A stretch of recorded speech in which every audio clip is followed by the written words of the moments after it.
Hi, it's Mrs. Fuoco. So this year I went on the Las Vegas Strip to an art exhibit called Arcadia Earth. And it's a really cool exhibit that teaches you how to treat the earth better. And that's where I found this book, Greta and the Giants. It's inspired by Greta Thunberg's Stand to Save the World, and it's by Zoe Tucker, and it's illustrated by Zoe Persico.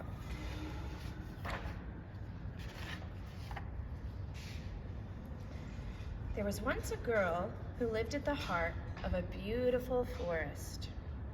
Her name was Greta. One morning, things weren't quite as they should be. Greta stepped out into her yard, and there, huddled together in the shadows of the trees, were all the animals of the forest. A soft, silvery brown wolf stepped forward with his tail low to the ground. "Please help us," he whispered. "The forest is broken, and we don't know where to go. The giants are ruining our home." The giants had always been there for as long as Greta could remember, but now they were worse than ever. They were huge, lumbering oafs, and they were always busy. They chopped down trees to build their homes. Then they chopped down more trees and built bigger homes. The houses grew into towns, and the towns grew into cities. They built factories and shops and cars and planes. They worked all day and all night until eventually there was hardly any forest left. But the greedy giants had forgotten how wonderful the forest was.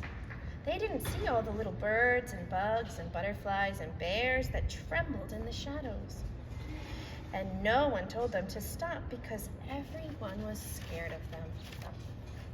Everyone except Greta. "Will you help us?" asked the wolf. Greta looked around her. The animals looked tired and sad. She had to help them, but how? Then Greta had an idea. The next morning, Greta went to the middle of the forest and waited for the giants to come. She stood alone, holding a big sign. The sign said, "Stop." She waited and waited. On the first day, the giants didn't see her and lumbered on by, and on the second and third too. But on the fourth day, something strange happened. A little boy who had been watching Greta made a sign and came and sat down next to her.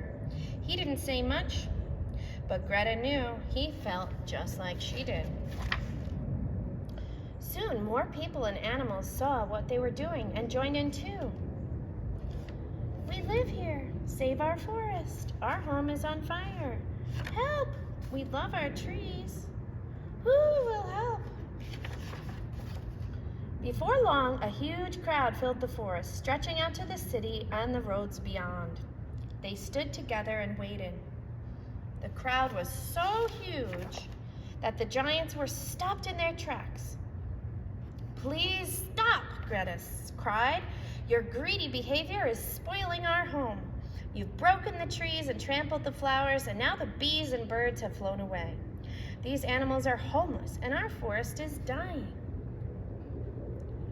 After Greta had spoken, everything was silent. But then everyone in the crowd began to shout, "And please stop cutting down the trees. You can help plant some new ones and mend my home. We need to take care of our forest and live together. Will you please try?" they all said. The giants shuffled and fidgeted and stomped their feet on the ground. They were embarrassed and a little bit sad. You see, the giants were so busy building, they didn't see what they were doing to the forest or the animals that lived there. The giants felt terrible. "We're sorry," they said, and they promised to try harder.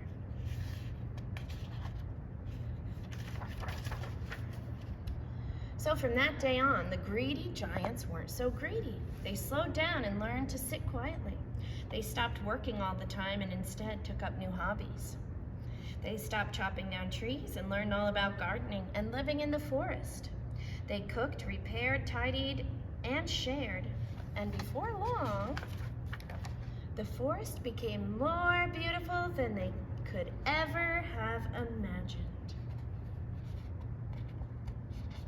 And how do you think the characters changed at the end of that book? There's a little bit more in the back that tells about the story that was inspired by the real girl, and some sites if you want to do some further reading: www.fridaysforfuture.org, foe.org, worldwildlife.org, campaigncc.org, and 350.org. So this week is Earth Day. I know that I do my part by composting, using solar energy, and trying to conserve more water and resources. So I hope you guys have a great Earth Day. Thank you.